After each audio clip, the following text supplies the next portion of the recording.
a 2.5-year program. So it's 2 years didactic, meaning 2 years in the classroom. And then it's about 6 to 8 months of clinical internships. So it's a little bit shorter, which is really unique. So I graduated in December of 2019, took my boards in January, and then started working in February. So that's just interesting. And again, it was nice. Again, it was before COVID, but just gave me an opportunity to kind of reach out to clinics and maybe get a little leg up as far as the job market after school. So I definitely look at tuition for sure. Yeah, and then just again, just kind of trying to see what's the right fit for you. So again, I'll kind of leave that there and let someone else take over. Something that I looked for when I was looking at schools was their teaching styles, because I know some schools, they do like case-based discussions where like you're given a case and you do a discussion and you come back into the class and talk about it. So if that's what you prefer, you can ask about that. Or if you prefer like more of like a lecture style where the professor just talks and you like take notes and stuff. Another thing I looked at was like the class size, because I didn't want it to go to a school that was too big. I wanted to make sure that the professor had enough attention for like each student kind of. Also like how big the lab groups are, because you'll probably do a lot of anatomy, like cadaver stuff, and having a small lab group really helps you get to look at like the anatomy and have a better experience with that. I'd also like to add on to that. For me, it was really important to find a program that fit my learning style, kind of like Jane was talking about. St. Kate's curriculum is set up in such a way that they have students going out into the clinic as early as the second week of the program. And as a hands-on learner, that is key for me. So I was really excited about that. And you start your first full-time clinical after your first year. So you have your first year of didactic, and then you go out in the clinic that summer. And so the clinicals are kind of spread out throughout the curriculum. So you're constantly getting that didactic and then getting that hands-on experience and really building on that information and working with it and solidifying it, and then also having more questions that will then be answered when you go back to class in the fall. So I really like St. Kate's curriculum, the way it's set up, and I think that there's programs like that throughout the United States. Yeah, kind of following up with Lexi, DMU does the same exact thing for the curriculum-wise. One thing I did find unique that they do also, they do block exams. So rather than each class have its own exam, you take one big, I guess, test together. So say if it's 60 questions, you could have 10 questions from one class and then it transitions to 10 to another. So I found that was kind of interesting, but it's also kind of nice because that way you don't have maybe 4 exams in 1 week. It's all just one day. So you study for that one day and then it's done from there. So I thought that was really nice for DMU. All right, thank you guys. And then back to our live questions. One of the questions says, do you guys have any tips as to when to take the GRE and how to study for it? And did you need to take it more than once? So I can speak to that. So I took the GRE, I think, I want to say August before I applied. So I remember I started off like junior year thinking I'm going to take it spring break, and of course I put it off. So I think first piece of advice is like just be really adamant about studying for that. What I found really helpful, I got like a test prep book from Kaplan and just kind of went through that. It was a good refresher for a lot of the math content that I haven't really touched since high school. So it was nice to have that refresher. And I did a lot of flashcards online. There's a lot of resources for the vocabulary, and just kept on like making my own Quizlet and adding more and more terms to that, and just kind of reviewing that in my free time before taking it.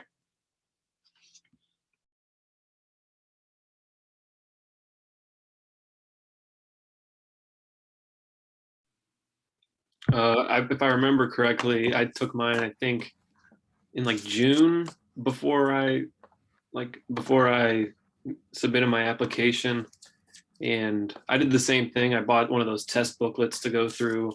There was like an app on my phone that I found like GRE words, because some of those words I've never heard of before. And once you take the GRE, you never see them again, probably.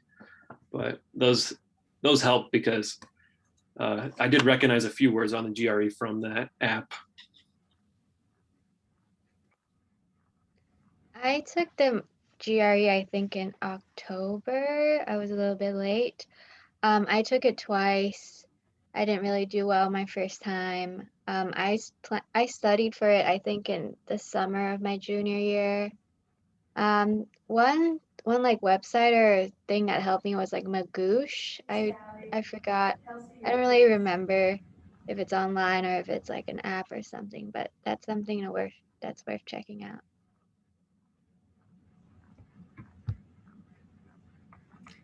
All right, thank you. And then I guess our next live question was, how soon did you start working on your applications and essays? And overall, how long would you say the process took you? I can start us off here. So I think if I remember correctly, it comes out either, I think it's July 1st. Is that right? I think it's July 1st. I started working on it July 1st.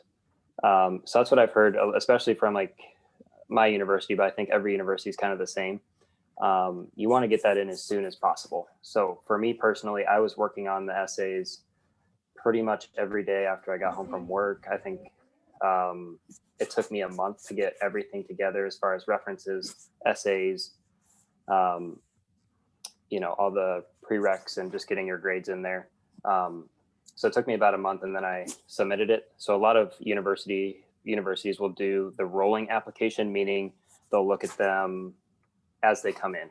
So again, you want to be one of the first ones they at least look at, so they get your name down and then hopefully get you in for an interview. So I'd say that's my biggest advice is you want to be, one of the first ones in. Definitely do it sooner rather than later. And then with like essays and stuff, making sure someone's looking over that, making sure you're proofreading, just kind of doing all the little things and just making sure that, you're putting your best foot forward as far as that goes. I want to echo what Brian said about getting your application in as soon as you can. As I mentioned, I applied twice, and the first time I think I submitted my application the day that they were due, like the last day in December, and I didn't even hear back from two of the schools I applied to because I think I was just so late and it probably got lost somewhere. So definitely, even if you don't start working on them as soon as you can, just read the questions, the essays, start thinking about it, thinking about professors and stuff that you can contact, because the sooner that you get on with it and just start cranking it out, it takes a while. I would say honestly, the application process was the hardest part for me personally, just because it was so much you had to keep track of and all these little things. So just try and stick through it, push through it, and then once you're done, it's the best feeling ever. So you can do it.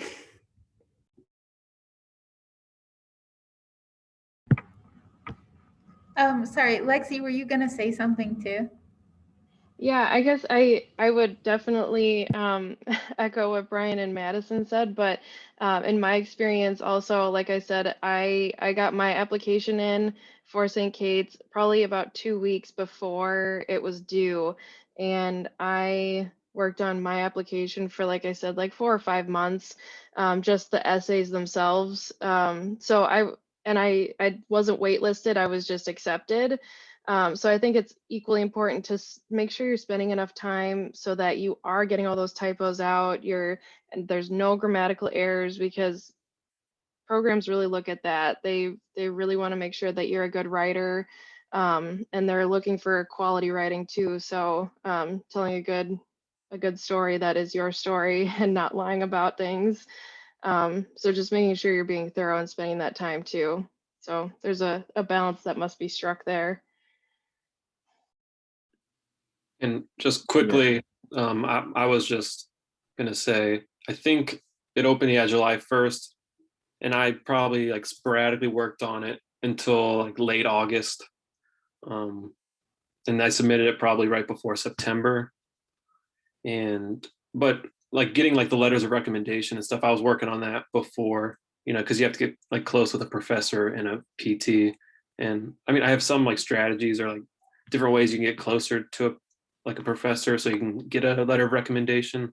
If people wanted to talk about that, I could share those strategies. We'd love to hear them. Okay, well, like the things I did, I think Noah said it earlier, is try to find like a research position, like an undergrad research assistant. Like the one I did was free, so they took on just volunteers to work in. So you can do it that way.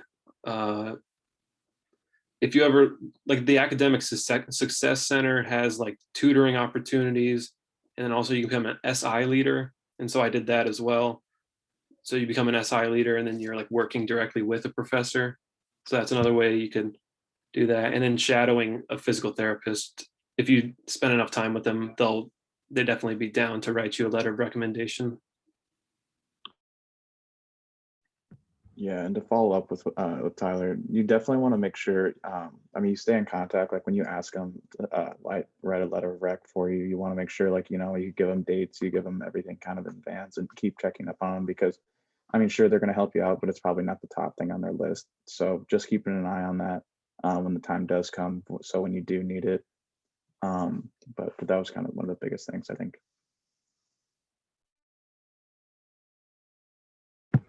All right, thank you guys. And then to our next question is, how did you prepare for interviews, or do you have any advice for like your interviews?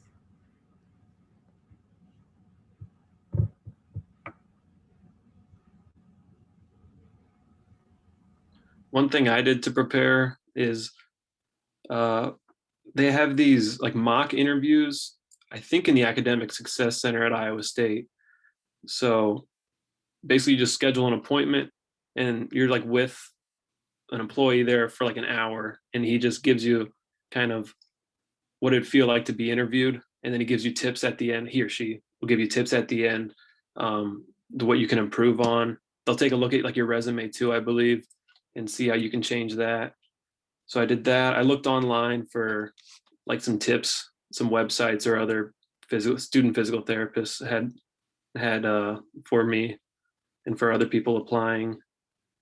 And yeah, I think those were the main things.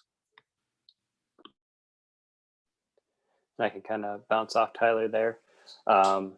Yeah, I think I did the same thing as far as, looking online for specific questions. It's going to be the typical, like, what are your strengths and weaknesses? Why are you interested in physical therapy? Kind of those basic questions, but then you can kind of prepare maybe some of those other ones that you don't maybe think about as much. I was also just going to say, I think the biggest thing is just to be yourself. Just be relaxed. I know the University of Iowa, they do a 2-on-1 interview. So it's 2 faculty to 1 student or incoming potential student. And it was very conversational, which I really enjoyed. That's one thing I really liked about Iowa as well. But yeah, they're really just looking for, can you have a conversation? Can you speak efficiently and, communicate effectively? Because that's really what we do as physical therapists. And that's really what they're looking for. So just be yourself, be confident. And I think that's going to get you a long way. I can share a little bit. So I looked online for any questions they had from like past students to prepare for my interview, because I get really nervous at interviews. A helpful website was the Student Doctor Network. They have like a pre-PT forum where you can like type in like schools, and sometimes they have like past interviewees talk about like their experience and stuff, and that was really helpful for me. Yeah, just that. I think also being able to, if you do know the school you're looking at, or students that are there, kind of, obviously reaching out if you can, if you have that ability. I know I did the same thing for Des Moines when my interview was coming up.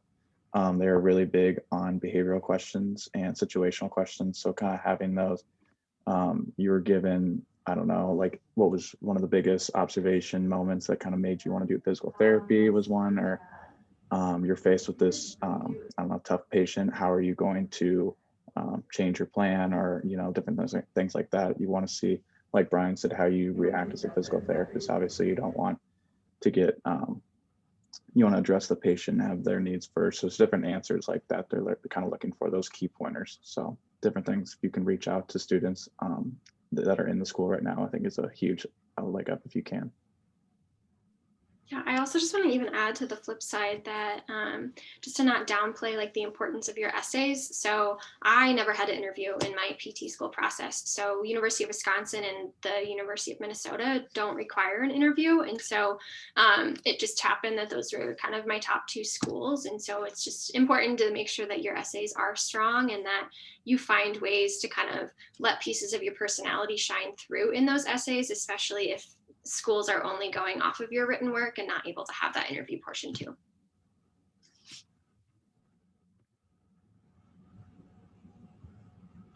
All right, our next question kind of has to do with, I guess, applications. So the students asked, do you guys have any advice for personal statements? And yeah, for personal statements.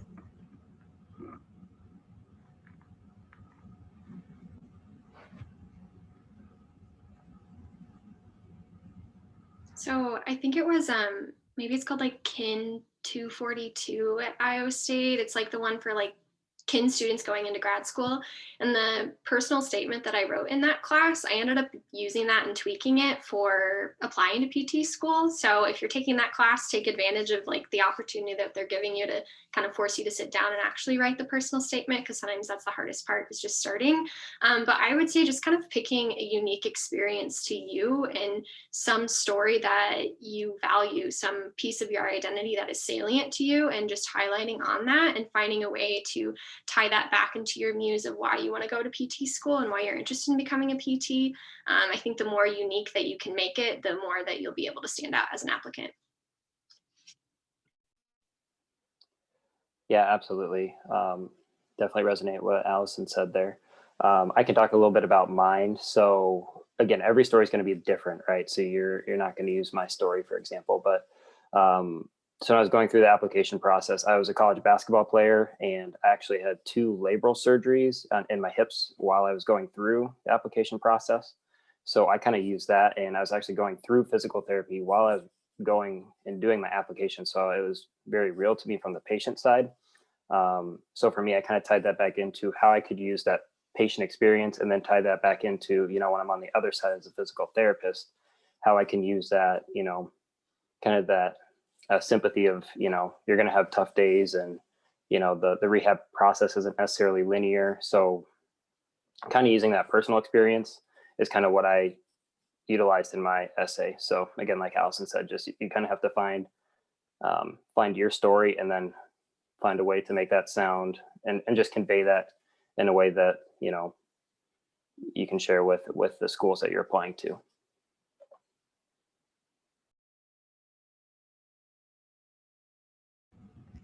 All right, and then I'll switch off back to our live questions. So one of our questions was, when you contact places to shadow, should you send them your reference letters, resumes, or transcripts?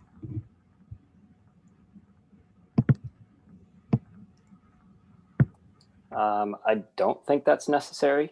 I did not do that. I just said, hey, I'm a student at Dordt College. I'm looking to, I'm pre-PT. I'd love to just kind of figure out or learn more about physical therapy. So again, I don't really think you need to go that far in depth. I think, you know, most physical therapists are like, heck yeah, like let's bring in more people. We want to get good people in this profession. So again, barring all the COVID stuff, we love to have students and just people. We just want people to know more about physical therapy in general. So the more people we can have in our clinic, I think the better.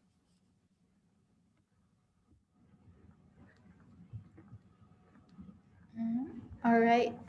So, okay. On to the next question. I guess the next live question was, do you believe interviews are super important to get into school, or are you most likely already accepted once you get an interview? Well, kind of like what Allison said, it really depends on the school. Some schools don't require them, and it's really based on that. But I'd say the biggest thing, I mean, if you can even get an interview itself, that's a huge step in the door. Like people don't really realize that. Like that's already, you've put yourself away from the pack. Like you kind of singled it down. But it is, that's like that's game day. That's when you practice all the way up there. So yeah, I mean, it's a big part. So taking the time, finding practice, and like we talked about with the different techniques and like that, scheduling times and everything. But yeah, I'd say it's a huge part. All right, and then next we have, what do you believe is the hardest part about getting into graduate school?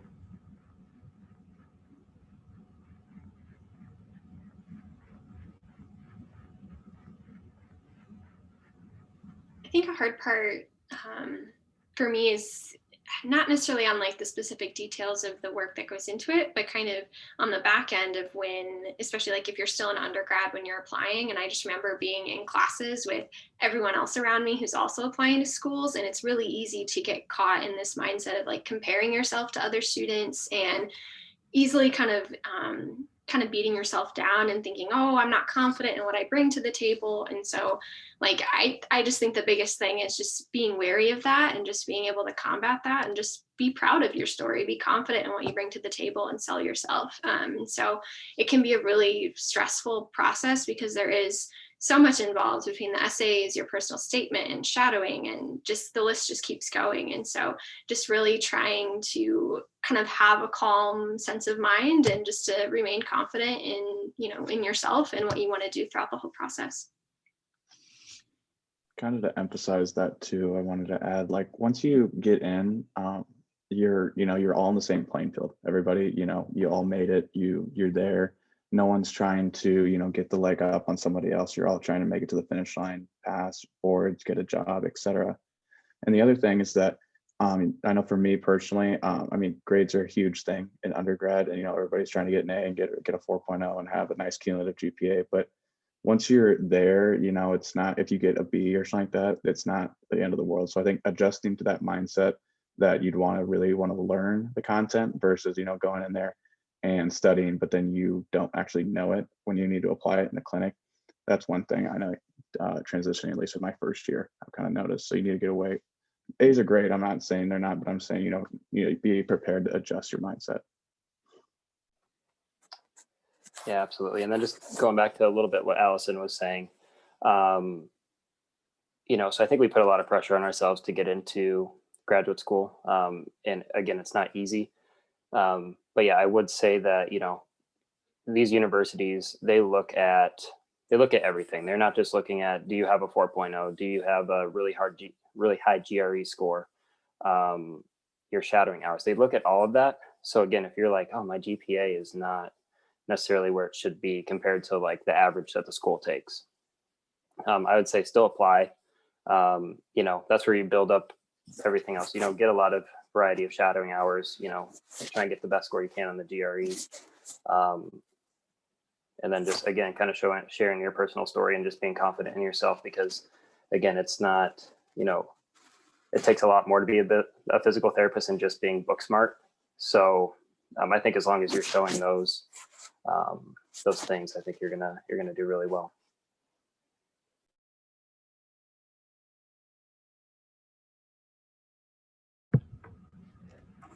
All right, and then to our next question, and we have about 7 minutes left before the end of the session, so this may be our last question, is what do your days look like as a student?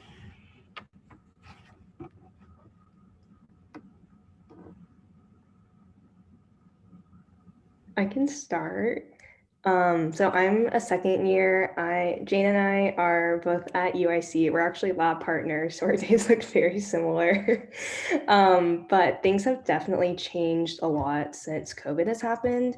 First year, we were in class from like 9 to 12, Monday through Friday, and you just have class, you have lab, you go home, you study, all that. Now that COVID has hit and has changed, we still go into lab. We go in twice a week, and we're in class from 8 to 5. We're doing lab all day, and then Tuesdays and Thursdays and Fridays we have online didactic. And then what's cool about this semester is we're in our second year, so we're going to be starting our clinicals in May. So we have the opportunity to go and actually treat patients in the clinic right now. So we've had 4 site visits where we're going in. It's really cool because we are getting to see what it's like to treat during a pandemic. So we have like our face masks, our face shields. That's like a whole other component to treating, I feel like, is learning how to communicate and still be present and like still trying to have a conversation with everything that's going on. So it's definitely another skill set that we've learned during this time. But yeah, every week is pretty consistent for us. It's just that now with COVID, there's a lot more protocols and precautions that we have to follow through with. So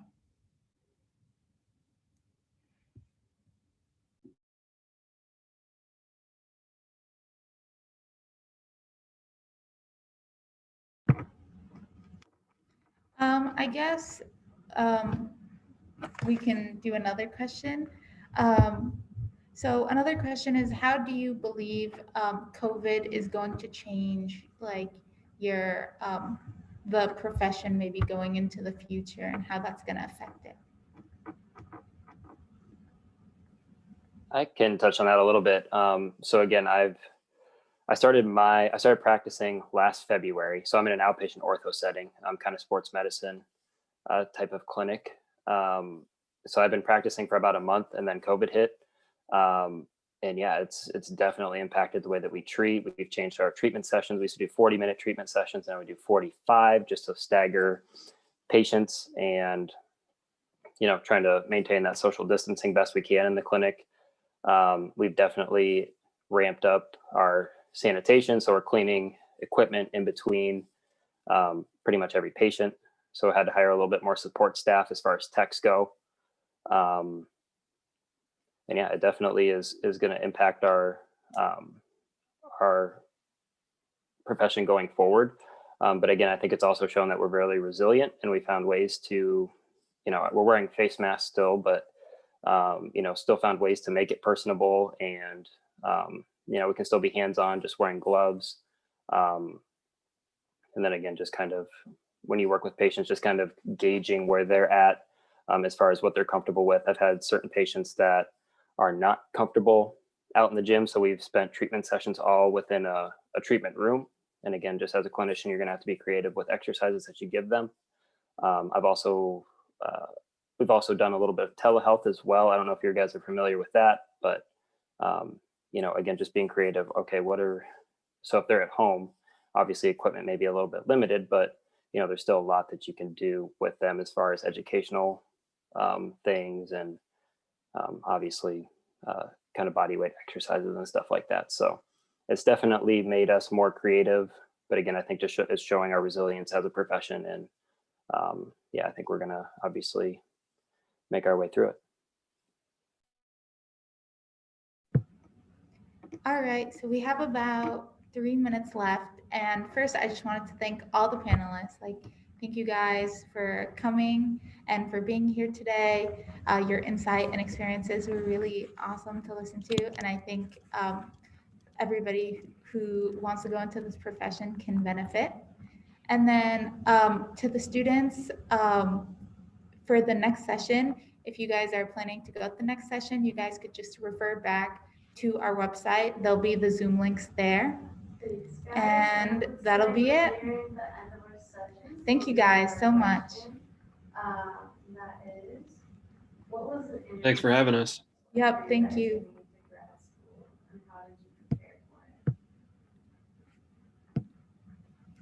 Hi,